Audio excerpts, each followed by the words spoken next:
Jesus said, "Man cannot live on bread alone, but from every word that proceeds from the mouth of God." You're listening to Daily Truth. We know that fear is a sin because there are multiple texts throughout the Scripture that say that explicitly.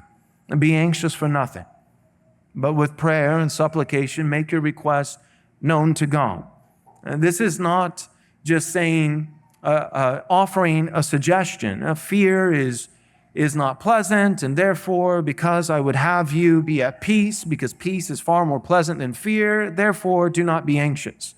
Well, that is true. Fear is not pleasant, and God is incredibly interested in our welfare, in our good, in our peace, our joy, our happiness. God cares for us, and He doesn't want us to torment ourselves with things that are harmful to us. But that's not all that the Scripture is saying. It's not merely suggesting this is bad for you, this other thing would be in your best interest. But by saying be anxious for nothing, what the Scripture is offering us is not just a suggestion for our welfare, but a command. And to forego that command is in fact therefore sin. If we are commanded to be anxious for nothing, then to be anxious for anything is to disobey God's command. And therefore it is a sin. And so the Scripture is clear that we are to be anxious for nothing, that to fear is to sin.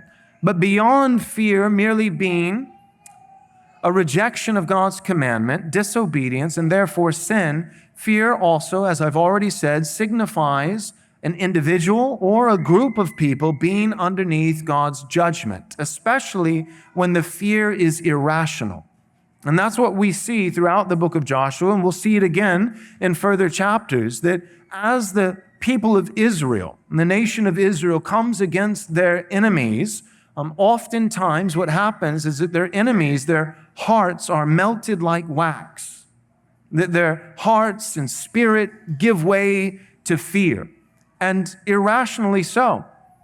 That when the spies are sent out ahead of time and they find lodging in the house of Rahab, and she hides them from the men of Jericho so that they might escape with their lives. One of the things that Rahab says to these Israelite spies is she says, I want to make peace with you. I want to offer a treaty. I can't speak for Jericho, the city as a whole, but I'm speaking for my individual family. Would you spare us? I'll hide you and ensure your well-being, but in return, would you spare us when you conquer the city? See, in Rahab's mind, it's a foregone conclusion that Jericho will be conquered.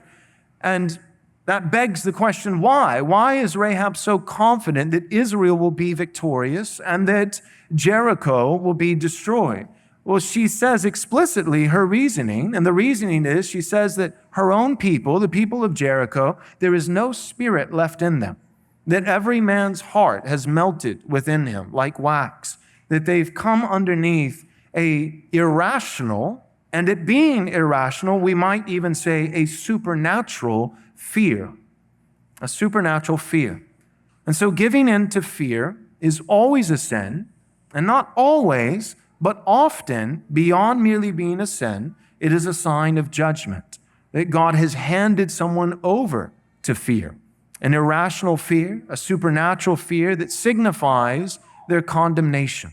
All right, hold up. You're not going to want to miss this. I'm going to tell you exactly how our spring 2024 conference is going to go down. Here's the title of the conference: Blueprints for Christendom 2.0. Subtitle: 7 Doctrines for Ruling the World. We're going to have 7 primary sessions covering each of these doctrines for ruling the world righteously. Number 1, Reformed Confessionalism. That's going to be Pastor Doug Wilson preaching on that topic. Then we've got Covenant Theology with Pastor Brian Sauvé. Then we've got Biblical Patriarchy with Pastor Michael Foster. Then we've got Presuppositionalism with Dr. Joseph Boot. Then we've got Kuyperianism, All of Christ for All of Life, where we're going to welcome Pastor Doug Wilson back for a second session.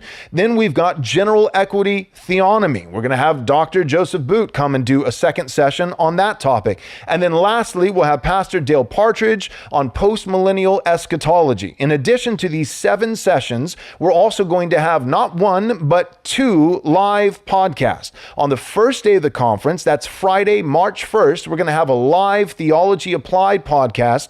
I'll be on the stage hosting the discussion with Douglas Wilson, Michael Foster, and Eric Kahn from It's Good to Be a Man. The topic is going to be all about biblical patriarchy. We're going to specifically be parsing out, distinguishing the biblical doctrinal differences between patriarchy and complementarianism. Again, that's Friday, March 1st, the first day of the conference, a live Theology Applied podcast on biblical patriarchy. Then we're going to have the next day, that's Saturday, March 2nd, a live Haunted Cosmos podcast. I'll be hosting this discussion with Brian Sauvé and Ben Garrett. We're going to be talking about the Nephilim. We're going to be talking about the Watchers. We're going to be talking about what creatures currently are living underneath the surface of the earth and chasms of the deep. It's going to be wacky. It's going to be weird, but it will also be thoroughly biblical and incredibly unhinged. So you're not going to want to miss these 2 live podcasts. Theology Applied on Friday, March 1st, the first day of the conference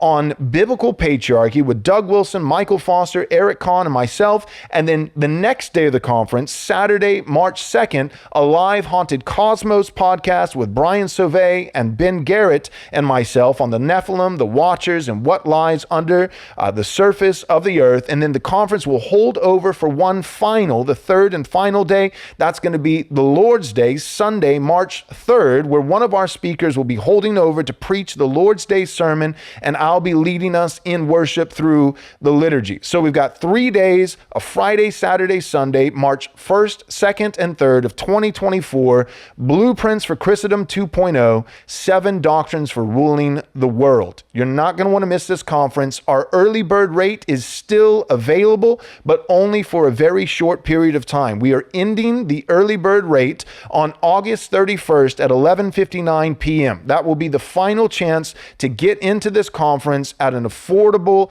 cheap rate. All right, so go and take advantage of the early bird rate right now by going to rightresponseconference.com. Again, that's rightresponseconference.com to register for Blueprints for Christendom 2.0, March 1st, 2nd, and 3rd, 2024. Register today.